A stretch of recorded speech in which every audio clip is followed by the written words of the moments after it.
자, 안녕하세요. 하루과 F 선생님 프로로입니다. 자, 오랜만에 영상을 올립니다. 자, 오늘 할 얘기는 바로 뭐냐면 수학 개념 정리 노트에 대한 이야기를 해볼까 합니다. 수학 개념 정리 노트. 자, 무슨 소리라 하면요. 다들 중학생 분들도 마찬가지일 거고 대다수의 고등학생들은 자, 뭐를 하냐면 단어 정리를 할 거예요. 단어 정리를 해서 따로 자기만의 단어장이 있죠. 영어에서는. 자, 이걸 하는 이유가 뭐죠? 내가 모르는 단어를 정리해서 틈틈이 암기하려고 만들죠. 자, 그렇다면 왜 이거를 영어에서만 하냐? 왜 영어에서만 할까요? 저는 딱히 이유는 없다고 생각해요.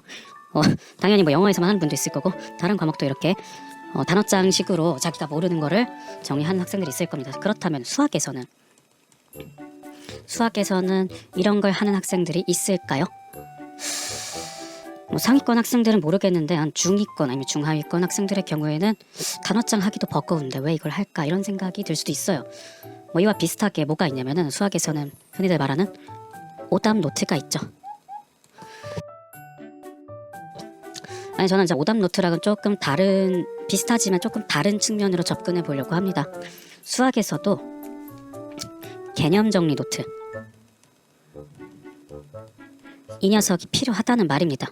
자, 그러면은 당장 내가 공부하고 있는 모든 지금 단원의 개념을 정리해서 노트 필기를 해야 되냐? 그건 아니에요. 자, 무슨 말이냐? 자, 지금 한 고2 학생을 예로 들어볼게요. 고2 학생, 고2 혹은 예비 고3, 올해 이제 수능을 대비할 학생들이죠. 자, 그러면 지금 예비 고3 이과 학생이라고 치면은 예시를 한번 들어봅시다.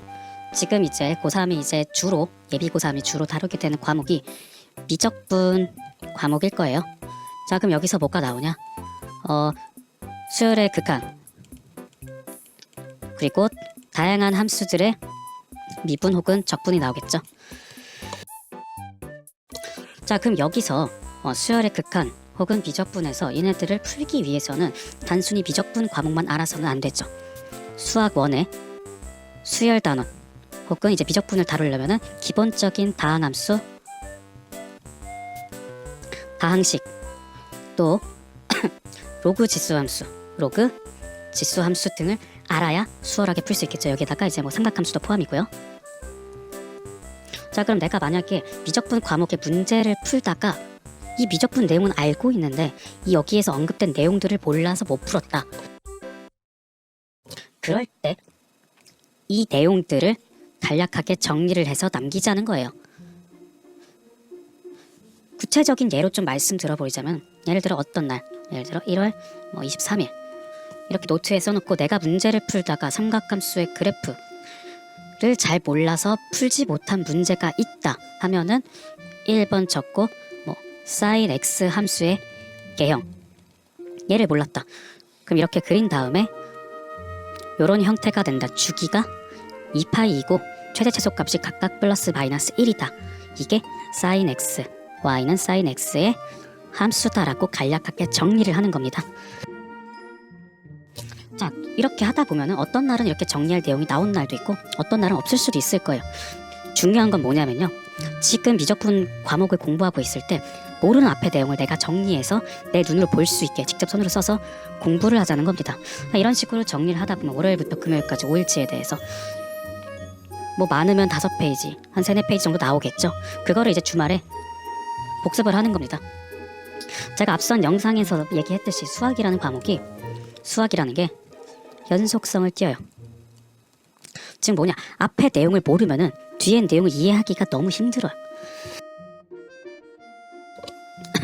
고1 때 배운 다항함수나 기본 함수에 대한 성질, 다항식을 모른다면 함수를 가지고 미분하고 적분하는 미적분 과목을 다루기가 당연히 어렵겠죠. 한마디로 앞에 내용이 부실하면은 아무리 위에 걸 공부한다 하더라도 밑에가 부실하면 언젠가는 무너질 수밖에 없어요. 그래서 이 수학 개념 노트의 정리는 한마디로 아랫부분을 탄탄하게 다지자는 겁니다. 빈틈을 메우자. 자, 그래서 제가 추천하는 거는 노트 아무거나 상관은 없는데 다들 뭐 이제 단어 정리할 때는 보통 사이즈가 뭐 수첩 사이즈나 아니면 조금 작은 노트를 이용하죠. 수학 같은 경우에는 이것보단 좀 큰 거를 사용하길 좀 추천드립니다. 큰 노트도 상관없고 최소한 제가 생각하기에 A4 용지 절반 사이즈, 즉 A5 용지 정도. 기존 노트가 이만하다면 그거의 절반 사이즈 정도 되는 노트를 구비해서 매일매일 내가 공부하면서 앞 내용이 때 몰랐던 걸 정리해 나가는 거예요. 제가 왜 최소한 이 사이즈를 이용하라고 얘기하냐면요, 내용 중에서는 도형에 관련된 것도 있고 그래프에 관련된 것도 있어요. 즉 뭐냐, 그림을 그릴 필요가 있다는 거죠. 때문에 어느 정도 좀 공간이 있어야지 좀 자유롭게 정리를 할 수가 있겠죠. 자, 이런 식으로 앞에 내용을 정리해 나간다면은 내가 몰랐던 것들을 정리해 놓은 하나의 나만의 요약 노트가 또 하나 만들어지겠죠. 자, 단 지금 배우고 있는 단원에 대해서는 정리할 필요가 굳이 없어요. 왜냐, 책을 찾아보면 되거든요. 물론 그렇게 말하면 수원이나 고등수학 아니면 중학수학에 대해서도 책을 찾아보면 되지 않을까요? 이렇게 얘기할 수도 있어요. 근데 책이 한두 권입니까? 중학교 수학부터 한다면 중1, 중2, 중3, 1, 2학기 총 6권이죠. 그리고 고등학교 1학년 거기까지 하면 8권, 고2 거기까지 하면 10권. 10권의 내용을 다 들고 다니면서 내가 필요할 때 볼 겁니까? 아니에요. 그렇기 때문에 나만의 내가 모르는 개념을 정리한 노트를 만들어서 한 권에서 끝내자는 겁니다. 물론 그 과정에서 앞의 내용 책을 찾아보면서 다시 공부하는 효과도 있습니다.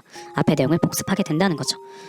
자, 이거를 귀찮더라도 하나하나 채워 나간다면 한 3개월 내지 4개월 정도 지속해서 매주 내가 몰랐던 개념들을, 공식들을 정리하면서 복습한다면 앞에 내용이 부실했던 학생이라 하길 할지라도 어느 정도 메꿔진 효과가 있기 때문에 어떤 기본적인 실력 향상이 있을 거라고 저는 생각을 합니다. 그래서 오늘 여기까지만 간단하게 얘기할게요. 요약 노트, 개념 정리 노트는 영어에서 단어 정만 하는 게 아니다. 수학도 필요하다.